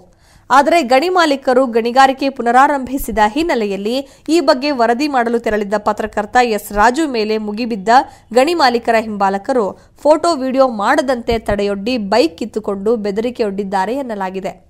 ಈ ಕುರಿತ ವಿಡಿಯೋವೊಂದು ಸಾಮಾಜಿಕ ಜಾಲತಾಣಗಳಲ್ಲಿ ವೈರಲ್ ಆಗಿದ್ದು, ಈ ಸಂಬಂಧ ಪಾಂಡವಪುರ ಪೊಲೀಸ್ ಠಾಣೆಯಲ್ಲಿ ದೂರು ದಾಖಲಾಗಿದೆ. ವಿಶ್ವನಾಥ್, ಸಮಗ್ರ ಸುದ್ದಿ, ಪಾಂಡವಪುರ. ಬಳ್ಳಾರಿ ಜಿಲ್ಲೆಯ ಕಂಪ್ಲಿ ತಾಲೂಕಿನ ಹಳೆ ಚಿನ್ನಾಪುರ ಗ್ರಾಮದಲ್ಲಿ ಚಿರತೆಯೊಂದು ಬೋನಿಗೆ ಬಿದ್ದಿದೆ. ಇಲ್ಲಿನ ಅಕ್ಕತಂಗಿ ಗುಡ್ಡದಲ್ಲಿ ಇರಿಸಲಾಗಿದ್ದ ಬೋನಿನಲ್ಲಿ ಚಿರತೆ ಸೆರೆ ಸಿಕ್ಕಿದ್ದು, ಇದುವರೆಗೂ ಬೋನಿಗೆ ಬಿದ್ದ ಚಿರತೆಗಳ ಸಂಖ್ಯೆ 7ಕ್ಕೇರಿದೆ. ಇದೇ ವೇಳೆ ರಾಮನಗರ ಜಿಲ್ಲೆಯ ಚನ್ನಪಟ್ಟಣದಲ್ಲೂ ಹೆಣ್ಣು ಚಿರತೆಯೊಂದು ಬೋನಿಗೆ ಬಿದ್ದಿದೆ. ಕಳೆದ 2-3 ತಿಂಗಳುಗಳಿಂದ ಜನರ ನಿದ್ದೆಗೆಡಿಸಿ 2 ಮಕ್ಕಳನ್ನು ಬಲಿ ತೆಗೆದುಕೊಂಡಿರುವ ಚಿರತೆಗಳಲ್ಲಿ 7ನೇ ಚಿರತೆಯೊಂದು ಕೊನೆಗೂ ಬೋನಿಗೆ ಬಿದ್ದಿದೆ. ಬಳ್ಳಾರಿ ಜಿಲ್ಲೆಯ ಕಂಪ್ಲಿ ಪ್ರದೇಶದ ಹಳೆ ಚಿನ್ನಾಪುರ ಗ್ರಾಮದ ಅಕ್ಕತಂಗಿ ಗುಡ್ಡದಲ್ಲಿ ಚಿರತೆಯನ್ನು ಸೆರೆ ಹಿಡಿಯಲಾಗಿದೆ. ಅರಣ್ಯ ಇಲಾಖೆ ಸಿಬ್ಬಂದಿ ಚಿರತೆಯನ್ನು ಹಿಡಿಯಲು ಬೋನಿನಲ್ಲಿ ನಾಯಿಯನ್ನು ಕಟ್ಟಿದ್ದರು. ಅದನ್ನು ಕಂಡ ಚಿರತೆ ಅದನ್ನು ತಿನ್ನಲು ಬಂದು ಬೋನಿಗೆ ಬಿದ್ದಿದೆ. ಹೀಗೆ ಸೆರೆ ಹಿಡಿದ ಚಿರತೆಯನ್ನ ಅರಣ್ಯ ಪ್ರದೇಶಕ್ಕೆ ಬಿಟ್ಟಿದ್ದಾರೆ. ಚಿರತೆಗಳಿಗೆ ಕುಡಿಯಲು ನೀರು, ಆಹಾರ ದೊರೆಯದ ಕಾರಣದಿಂದ ಗ್ರಾಮಗಳಿಗೆ ಬರುತ್ತಿವೆ ಅಂತ ಅರಣ್ಯಾಧಿಕಾರಿಗಳು ತಿಳಿಸಿದ್ದಾರೆ. ಇನ್ನು ಇದುವರೆಗೂ ಬೋನಿಗೆ ಬಿದ್ದ ಚಿರತೆಗಳ ಸಂಖ್ಯೆ 7ಕ್ಕೆ ಏರಿಕೆಯಾಗಿದೆ. ಕಳೆದೊಂದು ತಿಂಗಳಿನಿಂದ ಚಿರತೆ ಹಿಡಿಯಲು ಕಾರ್ಯಾಚರಣೆ ನಡೆಸಿದ ಅರಣ್ಯ ಇಲಾಖೆ ಸಿಬ್ಬಂದಿ ಕೊನೆಗೂ ಯಶಸ್ವಿಯಾಗಿದ್ದಾರೆ. ಇನ್ನು ಸೆರೆ ಸಿಕ್ಕ ಚಿರತೆ ನೋಡಲು ಗ್ರಾಮಸ್ಥರು ಮುಗಿಬಿದ್ದ ಘಟನೆಯೂ ನಡೆಯಿತು. ಇದೇ ವೇಳೆ ರಾಮನಗರ ಜಿಲ್ಲೆಯ ಚನ್ನಪಟ್ಟಣದ ದೊಡ್ಡ ವಿಠಲೇನಹಳ್ಳಿ ಗ್ರಾಮದಲ್ಲಿ ಅರಣ್ಯ ಇಲಾಖೆ ಇಟ್ಟ ಬೋನಿಗೆ ಹೆಣ್ಣು ಚಿರತೆ ಬಿದ್ದಿದೆ. ಕಳೆದ 2 ತಿಂಗಳುಗಳಿಂದ ಉಪಟಳ ನೀಡುತ್ತಿದ್ದ ಚಿರತೆ ಸೆರೆಗೆ ಗ್ರಾಮದ ತೋಟವೊಂದರಲ್ಲಿ ಬೋನ್ ನೀಡಲಾಗಿತ್ತು. ಬಳಿಕ ತಡರಾತ್ರಿ ಬೋನಿಗೆ ಚಿರತೆ ಬಿದ್ದಿದ್ದು ಗ್ರಾಮಸ್ಥರು ನಿಟ್ಟುಸಿರು ಬಿಡುವಂತಾಯಿತು. ಸದ್ಯ ಸಂಗಮ ಅರಣ್ಯ ವ್ಯಾಪ್ತಿಗೆ ಚಿರತೆಯನ್ನು ಬಿಡಲು ನಿರ್ಧಾರ ಮಾಡಲಾಗಿದೆ ಅಂತ ತಿಳಿದು ಬಂದಿದೆ. ರಾಮನಗರದಿಂದ ಸಿದ್ದಲಿಂಗೇಶ್ವರ್ ಜೊತೆ ನೂರ್, ಸಮಗ್ರ ಸುದ್ದಿ, ಬಳ್ಳಾರಿ. ಖಾಸಗಿ ಹಾಗೂ ಸರ್ಕಾರಿ ಬಸ್ಗಳ ಮಧ್ಯೆ ಡಿಕ್ಕಿಯಾಗಿ ಓರ್ವ ಚಾಲಕ ಮೃತಪಟ್ಟಿರೋ ಘಟನೆ ಬಳ್ಳಾರಿ ಜಿಲ್ಲೆಯಲ್ಲಿ ನಡೆದಿದೆ. ಹೊಸಪೇಟೆಯಿಂದ ಬೆಂಗಳೂರಿಗೆ ಹೊರಟಿದ್ದ ಖಾಸಗಿ ಬಸ್ ಚಾಲಕನ ಅತಿ ವೇಗ ಹಾಗೂ ಅಜಾಗರೂಕತೆಯ ಚಾಲನೆಯಿಂದ ಈ ಘಟನೆ ಸಂಭವಿಸಿದೆ. ಬಳ್ಳಾರಿ ಜಿಲ್ಲೆಯ ಕೂಡ್ಲಿಗಿ ತಾಲೂಕಿನ ಮೊರಬಾ ಕ್ರಾಸ್ ಬಳಿಯ ರಾಷ್ಟ್ರೀಯ ಹೆದ್ದಾರಿ 50ರಲ್ಲಿ ಮಧ್ಯರಾತ್ರಿ ಖಾಸಗಿ ಹಾಗೂ ಸರ್ಕಾರಿ ಬಸ್ಗಳ ಮಧ್ಯೆ ಡಿಕ್ಕಿಯಾಗಿ ಓರ್ವ ಚಾಲಕ ಮೃತಪಟ್ಟಿದ್ದು 23ಕ್ಕೂ ಹೆಚ್ಚು ಪ್ರಯಾಣಿಕರು ಗಾಯಗೊಂಡಿದ್ದಾರೆ. ಕೆಎಸ್ಆರ್ಟಿಸಿ ಬಸ್ ಚಾಲಕ ಮಲ್ಲಿಕಾರ್ಜುನ ಡಿ ಪಾಟೀಲ ಮೃತ ದುರ್ದೈವಿ. ಹೊಸಪೇಟೆಯಿಂದ ಬೆಂಗಳೂರಿಗೆ ಹೊರಟಿದ್ದ ಖಾಸಗಿ ಬಸ್ನ ಚಾಲಕ ಕದಂ ವಿಶಾಲ್ನ ಅತಿ ವೇಗ ಹಾಗೂ ಅಜಾಗರೂಕತೆಯ ಚಾಲನೆಯಿಂದ ರಾಷ್ಟ್ರೀಯ ಹೆದ್ದಾರಿ 50ರಲ್ಲಿ ಮೊರಬಾ ಕ್ರಾಸ್ ಬಳಿ ಬೆಂಗಳೂರಿನಿಂದ ವಿಜಯಪುರಕ್ಕೆ ಹೊರಟಿದ್ದ ಕೆಎಸ್ಆರ್ಟಿಸಿ ಬಸ್ಗೆ ಡಿಕ್ಕಿ ಹೊಡೆದಿದ್ದಾನೆ. ಇನ್ನು ಅಪಘಾತದಲ್ಲಿ ಮಲ್ಲಿಕಾರ್ಜುನ ಪಾಟೀಲ್ ಸ್ಥಳದಲ್ಲೇ ಮೃತಪಟ್ಟಿದ್ದು 2 ಬಸ್ಸುಗಳಿದ್ದ 23 ಪ್ರಯಾಣಿಕರು ಗಾಯಗೊಂಡಿದ್ದಾರೆ. ಗಾಯಾಳುಗಳಿಗೆ ಕೂಡ್ಲಿಗಿ ಸರ್ಕಾರಿ ಆಸ್ಪತ್ರೆಯಲ್ಲಿ ಚಿಕಿತ್ಸೆ ನೀಡಲಾಗಿದ್ದು ತೀವ್ರವಾಗಿ ಗಾಯಗೊಂಡಿದ್ದ 8 ಜನರನ್ನು ಬಳ್ಳಾರಿ ವಿಮ್ಸ್ ಆಸ್ಪತ್ರೆಗೆ ವರ್ಗಾಯಿಸಲಾಗಿದೆ. ಈ ಸಂಬಂಧ ಕೂಡ್ಲಿಗಿ ಪೊಲೀಸ್ ಠಾಣೆಯಲ್ಲಿ ಪ್ರಕರಣ ದಾಖಲಾಗಿದೆ. ನ್ಯೂಸ್ ಬ್ಯೂರೋ, ಸಮಗ್ರ ಸುದ್ದಿ. ಕುಡಿಯುವ ನೀರಿನ ಬಾವಿಗೆ ವಿಷ ಹಾಕಿದ ಪ್ರಕರಣದಿಂದ ಮೊದಲೇ ನಡುಗಿ ಹೋಗಿದ್ರು ಈ ಗ್ರಾಮಗಳ ಜನರು. ಇದೀಗ ಇದೇ ಗ್ರಾಮಗಳ ಜನರು ನೀರಿಗಾಗಿ ಪರಿತಪಿಸುವಂತಾಗಿದೆ. ವಿಪರ್ಯಾಸ ಅಂದ್ರೆ ಈ ಗ್ರಾಮಗಳಿಗೆ ನೀರು ಒದಗಿಸಲು ಇಲ್ಲಿನ ಜಿಲ್ಲಾಡಳಿತ ಕೂಡ ತಲೆ ಕೆಡಿಸಿಕೊಳ್ತಿಲ್ಲ. ಯಾಕೆ ಹೀಗಾಗಿದೆ, ಇಲ್ಲಿ ನೀರು ಸಾಕಾಗದಿರೋದಕ್ಕೆ ಕಾರಣವೇನು ಅನ್ನೋದರ ಬಗ್ಗೆ ಒಂದು ಡೀಟೇಲ್ ಸ್ಟೋರಿ ಇಲ್ಲಿದೆ ನೋಡಿ. ಕುಡಿಯುವ ನೀರಿನ ಬಾವಿಗೆ ವಿಷ ಹಾಕಿದ ಪ್ರಕರಣ ನಡೆದ ಗಿರಿನಾಡು ಯಾದಗಿರಿ ಜಿಲ್ಲೆಯ ತೆಗ್ಗಳ್ಳಿ ಹಾಗೂ ಶಾಖಾಪುರ ಗ್ರಾಮಗಳಲ್ಲಿ ಹನಿ ಹನಿ ನೀರಿಗೂ ತತ್ವಾರ. ದಿನ ಬಿಂದಿಗೆ ಹಿಡಿದು ಜನರು ನೀರಿಗಾಗಿ ಸಾಲುಗಟ್ಟಿ ನಿಲ್ಲೋದು ಸಾಮಾನ್ಯವಾಗಿ ಬಿಟ್ಟಿದೆ. ಇದರ ಜೊತೆಗೆ ಬಿರು ಬಿಸಿಲು ಕೂಡ ಇವರನ್ನ ಹೈರಾಣಾಗಿಸಿದೆ. ಅಂದ ಹಾಗೆ ಬಾವಿಗೆ ವಿಷ ಹಾಕಿದ ಪ್ರಕರಣದ ಬಳಿಕ ಈ ಗ್ರಾಮಗಳಿಗೆ ಇಲ್ಲಿನ ಜಿಲ್ಲಾಡಳಿತ ಪ್ರತಿನಿತ್ಯ 3-4 ಟ್ಯಾಂಕರ್ ನೀರು ಒದಗಿಸುತ್ತಿತ್ತು. ಆದರೆ ಈಗ ನೀರು ಒದಗಿಸುವ ಬಗ್ಗೆ ನಿರ್ಲಕ್ಷ್ಯ ತೋರಿರೋ ಜಿಲ್ಲಾಡಳಿತ 2 ಗ್ರಾಮಗಳಿಗೆ ಕೇವಲ 1 ಟ್ಯಾಂಕರ್ ನೀರು ಮಾತ್ರ ಒದಗಿಸುತ್ತಿದೆ. ಇದರಿಂದ ಗ್ರಾಮದ ಜನರಿಗೆ ಮೂಲಸೌಕರ್ಯಕ್ಕೆ ಬೇಕಾಗುವಷ್ಟು ನೀರು ಸಿಗದಂತಾಗಿದೆ. ಇನ್ನು ನೀರು ಸಿಗದೆ ಸಂಕಷ್ಟಕ್ಕೀಡಾಗಿರೋ ಜನರು ಈಗ ಗ್ರಾಮ ತೊರೆದು ದೊಡ್ಡ ದೊಡ್ಡ ನಗರಗಳಿಗೆ ಗುಳೆ ಹೋಗುತ್ತಿದ್ದಾರೆ. ಒಟ್ನಲ್ಲಿ ಯಾದಗಿರಿ ಜಿಲ್ಲಾಡಳಿತ ನೀರಿಲ್ಲದೆ ಜನರು ಗುಳೆ ಹೋಗಲು ಕಾರಣವಾಗಿದ್ದು, ಇನ್ನು ಮುಂದಾದರೂ ಎಚ್ಚೆತ್ತುಕೊಂಡು ನೀರಿನ ಸೌಲಭ್ಯ ಕಲ್ಪಿಸಬೇಕಾಗಿದೆ. ವೀರೇಶ್ ರೆಡ್ಡಿ, ಸಮಗ್ರ ಸುದ್ದಿ, ಯಾದಗಿರಿ. ಬಯಲು ಸೀಮೆ ಜಿಲ್ಲೆಗಳಿಗೆ ಆಪತ್ ಬಾಂಧವನಂತೆ, ಬರಡು ಭೂಮಿಯ ಒಯಾಸಿಸ್ನಂತೆ ಬಿಂಬಿತವಾಗಿರುವ ಕೆಸಿ ವ್ಯಾಲಿ ಯೋಜನೆಗೆ ಸುಪ್ರೀಂ ಕೋರ್ಟ್ ತಡೆಯಾಜ್ಞೆ ನೀಡಿದ್ದು ಸದ್ಯ ನೀರು ನಿಲ್ಲಿಸಲಾಗಿದೆ. ಹೀಗಾಗಿ ಕೋರ್ಟ್ ಸಮರ್ಪಕ ದಾಖಲೆ ಸಲ್ಲಿಸಿ ತಡೆಯಾಜ್ಞೆ ತೆರವುಗೊಳಿಸಲು ಕ್ರಮ ಕೈಗೊಂಡು ನೀರು ಹರಿಸಬೇಕು ಅಂತ ಸರ್ಕಾರಕ್ಕೆ ಕಸ್ತೂರಿ ಕರ್ನಾಟಕ ಜನಪರ ವೇದಿಕೆ ಆಗ್ರಹಿಸಿದೆ. ಬೆಂಗಳೂರು ತ್ಯಾಜ್ಯ ನೀರನ್ನು 2 ಹಂತದಲ್ಲಿ ಶುದ್ಧೀಕರಿಸಿ ಕೋಲಾರ ಜಿಲ್ಲೆಯ ಕೆರೆಗಳನ್ನು ತುಂಬಿಸುವ ಜಿಲ್ಲೆಯ ಮೊದಲ ಬೃಹತ್ ನೀರಾವರಿ ಯೋಜನೆ ಕೆಸಿ ವ್ಯಾಲಿ. ಈ ಯೋಜನೆಯಿಂದ ಜಿಲ್ಲೆಯ ಕೆರೆಗಳನ್ನು ತುಂಬಿಸಿ ಅಂತರ್ಜಲ ವೃದ್ಧಿಸುವುದು ಯೋಜನೆಯ ಉದ್ದೇಶ. ಈ ಯೋಜನೆಯಿಂದ ಜಿಲ್ಲೆಯ 126 ಕೆರೆಗಳನ್ನು ತುಂಬಿಸುವ ಮೂಲಕ ಯೋಜನೆಯ ವಿಸ್ತರಣಾ ಕಾಮಗಾರಿ ಕೂಡ ನಡೆಯುತ್ತಿದೆ. ಹೀಗಿರುವಾಗಲೇ ಸುಪ್ರೀಂ ಕೋರ್ಟ್ನಿಂದ ಯೋಜನೆಗೆ ತಡೆಯಾಜ್ಞೆ ನೀಡಲಾಗಿದೆ. ಈ ಹಿನ್ನೆಲೆಯಲ್ಲಿ ನೀರು ನಿಲ್ಲಿಸಲಾಗಿದೆ. ಹೀಗಾಗಿ ಕೋರ್ಟ್ ಸಮರ್ಪಕ ದಾಖಲೆ ಸಲ್ಲಿಸಿ ತಡೆಯಾಜ್ಞೆ ತೆರವುಗೊಳಿಸಲು ಕ್ರಮ ಕೈಗೊಂಡು ನೀರು ಹರಿಸಬೇಕು ಅಂತ ಸರ್ಕಾರಕ್ಕೆ ಕಸ್ತೂರಿ ಕರ್ನಾಟಕ ಜನಪರ ವೇದಿಕೆ ಆಗ್ರಹಿಸಿದೆ. ಅಂದಹಾಗೆ ಶ್ರೀನಿವಾಸಪುರ ಪಟ್ಟಣದಲ್ಲಿ ವೇದಿಕೆಯ ತಾಲೂಕು ಅಧ್ಯಕ್ಷ ವೈವಿ ಮಂಜುನಾಥ್, ನಗರ ಘಟಕದ ಅಧ್ಯಕ್ಷ ರಾಮಮೂರ್ತಿ ನೇತೃತ್ವದಲ್ಲಿ ಬೈಕ್ ರ್ಯಾಲಿ ನಡೆಸಿದ ಕಸ್ತೂರಿ ಕರ್ನಾಟಕ ಜನಪರ ವೇದಿಕೆ ಕಾರ್ಯಕರ್ತರು ನೀರು ಹರಿಸಲು ಒತ್ತಾಯಿಸಿದರು. ಕೆಲ ವ್ಯಕ್ತಿಗಳು ರಾಜಕೀಯವಾಗಿ ಪ್ರೇರಿತಗೊಂಡು ನ್ಯಾಯಾಲಯದ ಮೂಲಕ ಕೆಸಿ ವ್ಯಾಲಿ ನೀರನ್ನು ಕೆರೆಗಳಿಗೆ ಹರಿಸದಂತೆ ತಡೆಯನ್ನು ತಂದಿದ್ದಾರೆ. ಇದರ ಹಿನ್ನೆಲೆಯಲ್ಲಿ ಸರ್ಕಾರ ಇದರ ಬಗ್ಗೆ ಕ್ರಮ ಕೈಗೊಳ್ಳಬೇಕು. ಆದಷ್ಟು ಶೀಘ್ರವಾಗಿ ತಡೆಯಾಜ್ಞೆ ತೆರವುಗೊಳಿಸುವ ಸಂಬಂಧ ಕೋರ್ಟ್ಗೆ ಸಮರ್ಪಕ ದಾಖಲೆ ಸಲ್ಲಿಸಬೇಕು. ಜೊತೆಗೆ ನೀರು ಹರಿಸಲು ಮುಂದಾಗಬೇಕು ಅಂತ ಆಗ್ರಹಿಸಿದರು. ಅಲ್ಲದೆ ಈ ಸಂಬಂಧ ಸರ್ಕಾರಕ್ಕೆ ತಹಶೀಲ್ದಾರ್ ರಾಜೀವ್ ಮೂಲಕ ಮನವಿ ಪತ್ರ ಸಲ್ಲಿಸಿದರು. ರಾಮಚರಣ್, ಸಮಗ್ರ ಸುದ್ದಿ, ಶ್ರೀನಿವಾಸಪುರ. ನಮ್ಮ ಕೋಲಾರ ಜಿಲ್ಲೆ 90,000 ಕಾರ್ಮಿಕರನ್ನು ಹೊಂದಿದ್ದು ರಾಜ್ಯದಲ್ಲಿ 2ನೇ ಸ್ಥಾನ ಪಡೆದಿದೆ ಅಂತ ಮಾಲೂರು ತಾಲೂಕು ಕಾರ್ಮಿಕ ನಿರೀಕ್ಷಕ ಲೋಕೇಶ್ ತಿಳಿಸಿದ್ದಾರೆ. ಅಲ್ಲದೆ ಕಾರ್ಮಿಕ ಮಕ್ಕಳ ಆರೋಗ್ಯ ಹಾಗೂ ವಿದ್ಯಾಭ್ಯಾಸಗಳಿಗೆ ಕಾರ್ಮಿಕರಿಗೆ 10 ಲಕ್ಷದವರೆಗೂ ಅನುದಾನ ನೀಡಲಾಗಿದೆ ಅಂತ ಹೇಳಿದ್ದಾರೆ. ಮಾಲೂರು ಪಟ್ಟಣದ ಪದ್ಮಾವತಿ ಕಾಂಪ್ಲೆಕ್ಸ್ನಲ್ಲಿ ಜಿಲ್ಲಾಡಳಿತ ಸೇರಿದಂತೆ ವಿವಿಧ ಇಲಾಖೆಗಳ ಸಂಘಗಳ ಸಂಯುಕ್ತಾಶ್ರಯದಲ್ಲಿ ಬಾಲಕಾರ್ಮಿಕ ನಿಷೇಧ ಮತ್ತು ನಿಯಂತ್ರಣ ಕಾರ್ಯಕ್ರಮ ಹಮ್ಮಿಕೊಳ್ಳಲಾಗಿತ್ತು. ಕಾರ್ಯಕ್ರಮದಲ್ಲಿ ನ್ಯಾಯಾಧೀಶೆ ಅನುಪಮಾ, ಶಾಸಕ KY Nanjegowda, tahsildar Nagaraj, EO Anand, CDPO Byregowda, ಪುರಸಭೆ ಸದಸ್ಯ ಲಕ್ಷ್ಮೀನಾರಾಯಣ್, ಪರಮೇಶ್ ಸೇರಿದಂತೆ ಹಲವರು ಭಾಗವಹಿಸಿದ್ರು. ಇನ್ನು ಕಾರ್ಯಕ್ರಮದಲ್ಲಿ ಮಾತನಾಡಿದ ತಾಲೂಕು ಕಾರ್ಮಿಕ ನಿರೀಕ್ಷಕ ಲೋಕೇಶ್, ನಮ್ಮ ಜಿಲ್ಲೆ 90,000 ಕಾರ್ಮಿಕರನ್ನು ಹೊಂದಿದ್ದು ರಾಜ್ಯದಲ್ಲಿ 2ನೇ ಸ್ಥಾನ ಪಡೆದಿದೆ.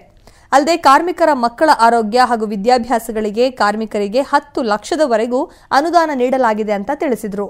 ಇದೇ ವೇಳೆ ನ್ಯಾಯಾಧೀಶೆ ಅನುಪಮಾ ಅವರು ಬಾಲಕಾರ್ಮಿಕ ಪದ್ಧತಿ ನಿಷೇಧ ಮತ್ತು ನಿಯಂತ್ರಣ ಅರಿವು ಮೂಡಿಸಲು ಜಾಥಾ ಕಾರ್ಯಕ್ರಮಕ್ಕೆ ಚಾಲನೆ ನೀಡಿದರು.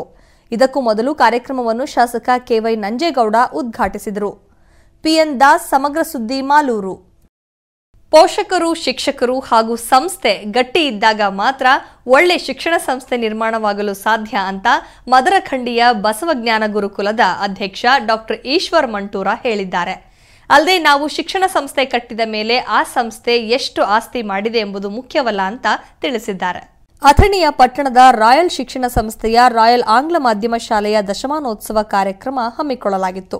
ಕಾರ್ಯಕ್ರಮದಲ್ಲಿ ಮದರಖಂಡಿಯ ಬಸವಜ್ಞಾನ ಗುರುಕುಲದ ಅಧ್ಯಕ್ಷ ಡಾಕ್ಟರ್ ಈಶ್ವರ ಮಂಟೂರ, ರಾಯಲ್ ಸಂಸ್ಥೆಯ ಅಧ್ಯಕ್ಷ ರಫೀಕ್ ಡಾಂಗೆ, ಡಾಕ್ಟರ್ ಲಕ್ಷ್ಮೀ ತುಂಗಳ, ಎಂಡಿ ಜಹಾಂಗೀರ್ ಸೇರಿದಂತೆ ಹಲವರು ಗಣ್ಯರು, ಸಂಸ್ಥೆಯ ಶಿಕ್ಷಕ ಶಿಕ್ಷಕಿಯರು, ವಿದ್ಯಾರ್ಥಿಗಳು, ಪಾಲಕರು ಭಾಗವಹಿಸಿದ್ದರು. ಇದೇ ವೇಳೆ ರಾಯಲ್ ಶಿಕ್ಷಣ ಸಂಸ್ಥೆಯ ವಿದ್ಯಾರ್ಥಿಗಳಿಂದ ಸಾಂಸ್ಕೃತಿಕ ಕಾರ್ಯಕ್ರಮಗಳು ಜರುಗಿದವು. ಇದಕ್ಕೂ ಮೊದಲು ಕಾರ್ಯಕ್ರಮದಲ್ಲಿ ಮಾತನಾಡಿದ ಮದರಖಂಡಿಯ ಬಸವಜ್ಞಾನ ಗುರುಕುಲದ ಅಧ್ಯಕ್ಷ ಡಾಕ್ಟರ್ ಈಶ್ವರ ಮಂಟೂರ, ಈ ರಾಯಲ್ ಶಿಕ್ಷಣ ಸಂಸ್ಥೆಯ ಅಧ್ಯಕ್ಷರು ನಮ್ಮ ತಾಲೂಕಿನ ಎಲ್ಲಾ ಮಕ್ಕಳಿಗೆ ಒಳ್ಳೆಯ ಶಿಕ್ಷಣ ಕೊಡಬೇಕೆಂದು ಉದ್ದೇಶ ಇಟ್ಟುಕೊಂಡು ಈ ಶಿಕ್ಷಣ ಸಂಸ್ಥೆ ಸ್ಥಾಪನೆ ಮಾಡಿದ್ದಾರೆ. ಅವರ ಕಾರ್ಯ ಶ್ಲಾಘನೀಯ ಅಂತ ಮೆಚ್ಚುಗೆ ವ್ಯಕ್ತಪಡಿಸಿದರು. ಇನ್ನು ರಾಯಲ್ ಸಂಸ್ಥೆಯ ಅಧ್ಯಕ್ಷ ರಫೀಕ್ ಡಾಂಗೆ ಮಾತನಾಡಿ, ಒಂದು ಒಳ್ಳೆ ಉದ್ಯೋಗ ಅಥವಾ ವ್ಯಾಪಾರವನ್ನು ಸರಳವಾಗಿ ಮಾಡಬಹುದು, ಆದರೆ ಒಂದು ಒಳ್ಳೆ ಶಿಕ್ಷಣ ಸಂಸ್ಥೆ ಕಟ್ಟುವುದು ಬಲು ಕಷ್ಟ ಅಂತ ತಿಳಿಸಿದರು. ಅಲ್ಲದೆ ಈ ದಶಮಾನೋತ್ಸವದ ಅಂಗವಾಗಿ ರಾಯಲ್ ಶಾಲೆಗೆ 2 ನೂತನ ಶಾಲಾ ಬಸ್ ಒದಗಿಸಲಾಗಿದೆ.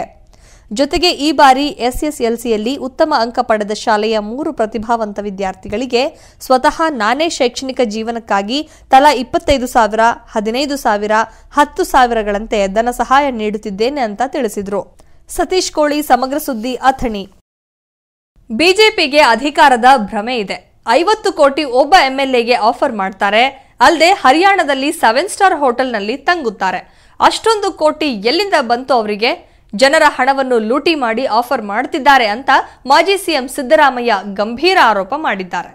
ಕೇಂದ್ರ ಸರ್ಕಾರ ಸಿಬಿಐಯನ್ನು ದುರುಪಯೋಗ ಮಾಡಿಕೊಂಡು ಆಡಳಿತ ನಡೆಸುತ್ತಿದೆ. ಚುನಾವಣೆ ದೃಷ್ಟಿಯಲ್ಲಿಟ್ಟುಕೊಂಡು ರಾಜಕೀಯ ಪ್ರೇರಿತವಾಗಿ ದುರುದ್ದೇಶದಿಂದ ಸಿಬಿಐಯನ್ನು ಕೇಂದ್ರ ಬಳಕೆ ಮಾಡುತ್ತಿದೆ ಅಂತ ಮಾಜಿ ಸಿಎಂ ಸಿದ್ದರಾಮಯ್ಯ ಆರೋಪಿಸಿದರು. ಕೊಪ್ಪಳದ ಕುಷ್ಟಗಿಯಲ್ಲಿ ಮಾತನಾಡಿದ ಅವರು ಸಿಬಿಐ ಅಧಿಕಾರಿಗಳ ಬಂಧನ ಪ್ರಕರಣ ಸಂಬಂಧ ಪ್ರತಿಕ್ರಿಯಿಸಿದರು. ಮಮತಾ ಬ್ಯಾನರ್ಜಿ ಮಾಡಿದ್ದು ಸರಿಯಾಗಿದೆ. ಅವರು ಹಾಗೆ ಮಾಡಿದ್ದಕ್ಕೆ ನನ್ನ ಬೆಂಬಲವಿದೆ. ನರೇಂದ್ರ ಮೋದಿ ಅರಾಜಕತೆ ಉಂಟು ಮಾಡುತ್ತಿದ್ದಾರೆ, ಸುಮ್ಮನೆ ದಾಳಿ ಮಾಡಿಸುತ್ತಿದ್ದಾರೆ. ಕೇಂದ್ರ ಸರ್ಕಾರ ಕಾನೂನು ಪ್ರಕಾರ ಮಾಡಬೇಕು ಅಂತ ವಾಗ್ದಾಳಿ ನಡೆಸಿದರು. ಇನ್ನು ಆಪರೇಷನ್ ಕಮಲದ ಬಗ್ಗೆ ಮಾತನಾಡಿ, ಬಿಜೆಪಿಗೆ ಅಧಿಕಾರದ ಭ್ರಮೆ ಇದೆ. 50 ಕೋಟಿ ಒಬ್ಬ ಎಂಎಲ್ಎಗೆ ಆಫರ್ ಮಾಡ್ತಾರೆ. ಹರಿಯಾಣದಲ್ಲಿ 7 ಸ್ಟಾರ್ ಹೋಟೆಲ್ನಲ್ಲಿ ತಂಗುತ್ತಾರೆ. ಅಷ್ಟೊಂದು ಕೋಟಿ ಎಲ್ಲಿಂದ ಬಂತು ಅವರಿಗೆ? ಜನರ ಹಣವನ್ನು ಲೂಟಿ ಮಾಡಿ ಆಫರ್ ಮಾಡುತ್ತಿದ್ದಾರೆ ಅಂತ ದೂರಿದರು.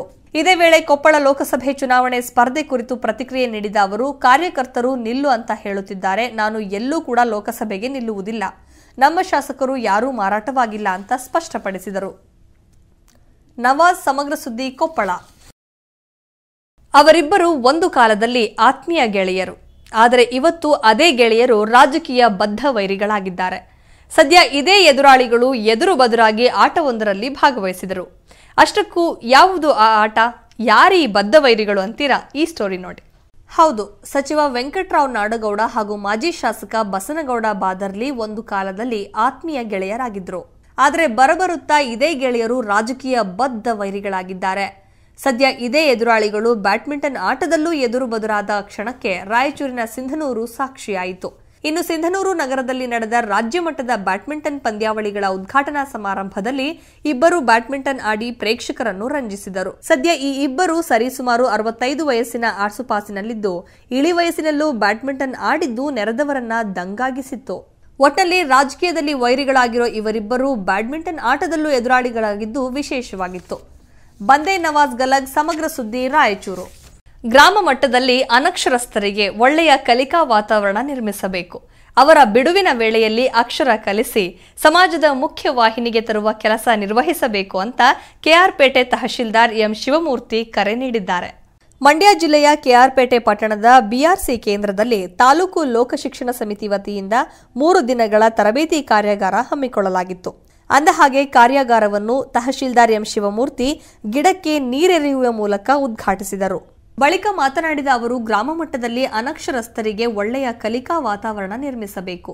ಅವರ ಬಿಡುವಿನ ವೇಳೆಯಲ್ಲಿ ಅಕ್ಷರ ಕಲಿಸಿ ಸಮಾಜದ ಮುಖ್ಯ ವಾಹಿನಿಗೆ ತರುವ ಕೆಲಸ ನಿರ್ವಹಿಸಬೇಕು. ಆ ಮೂಲಕ ಸಂಪೂರ್ಣ ಸಾಕ್ಷರತೆಯ ಗ್ರಾಮವಾಗಲು ಗಮನ ಹರಿಸಿ ಕೆಲಸ ಮಾಡಬೇಕು ಅಂತ ಕರೆ ನೀಡಿದ್ರು. ಅಲ್ಲದೆ ಮುಖ್ಯ ತರಬೇತುದಾರರು ಬೋಧಕರಿಗೆ ಉತ್ತಮ ಗುಣಮಟ್ಟದ ತರಬೇತಿ ನೀಡಬೇಕು. ಜೊತೆಗೆ ತಾವು ಸಂಪನ್ಮೂಲ ಶಿಕ್ಷಕರಾಗಿ ಉತ್ತಮವಾದ ಅಂಶಗಳನ್ನು ತರಬೇತಿಯ ಸಮಯದಲ್ಲಿ ಪಡೆದುಕೊಳ್ಳಬೇಕು ಅಂತ ಸಲಹೆ ನೀಡಿದ್ರು. ಡಿಆರ್ ಕಿರಣ್, ಸಮಗ್ರ ಸುದ್ದಿ, ಮಂಡ್ಯ. ಬೆಂಗಳೂರಿನ ಅಂತಾರಾಷ್ಟ್ರೀಯ ವಿಮಾನ ನಿಲ್ದಾಣದ ರಸ್ತೆಯ ಸಾದಳ್ಳಿ ಗೇಟ್ನ ಬಳಿಯ ಭಾರತ್ ಪೆಟ್ರೋಲಿಯಂ ಬಂಕ್ನಲ್ಲಿ ನಾನ್ ಸ್ಪೇಸ್ ಪೆಟ್ರೋಲಿಯಂ ಪಂಪ್ ಲೋಕಾರ್ಪಣೆಗೊಂಡಿತು.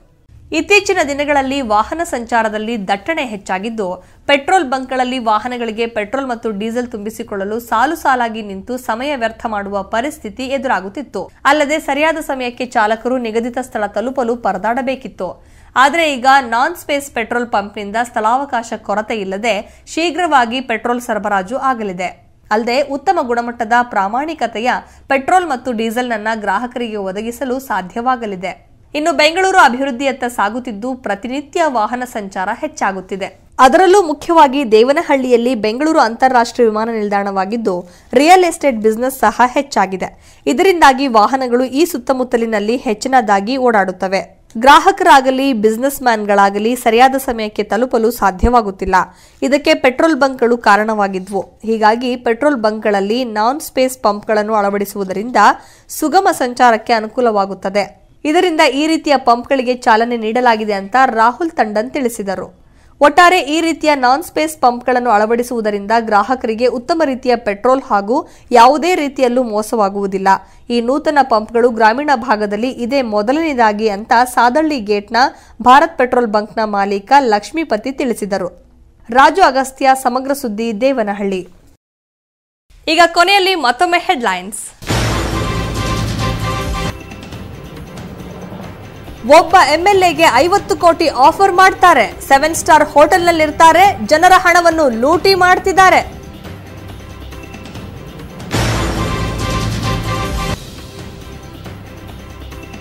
ಒಂದು ಕಾಲದಲ್ಲಿ ಗೆಳೆಯರಾಗಿದ್ರು, ನಂತರ ರಾಜಕೀಯ ಬದ್ಧ ವೈರಿಗಳಾದ್ರು, ಈಗ ಬ್ಯಾಡ್ಮಿಂಟನ್ ಆಟದಲ್ಲೂ ಎದುರಾಳಿಗಳಾಗಿದ್ರು.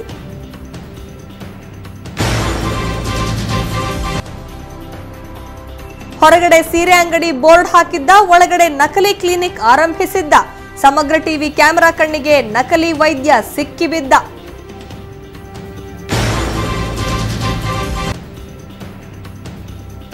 ಕೆಡಿಪಿ ಸಭೆಯಾದ್ರೇನಂತೆ, ಸಚಿವ ಮನಗೂಳಿಗೆ ಮೊಬೈಲ್ ಬೇಕೇ ಬೇಕಂತೆ.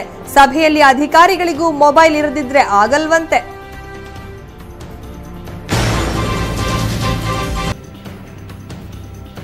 ಬುಡೇನ್ ಸಾಬ್ರಿಗೂ ಹೆಂಡ್ರಿಲ್ಲ, ಭೂವಮ್ಮನಿಗೂ ಗಂಡನಿಲ್ಲ. ಜೆಡಿಎಸ್ನವರಿಗೆ ಮಾನ ಮರ್ಯಾದೆ ಇಲ್ವಾ?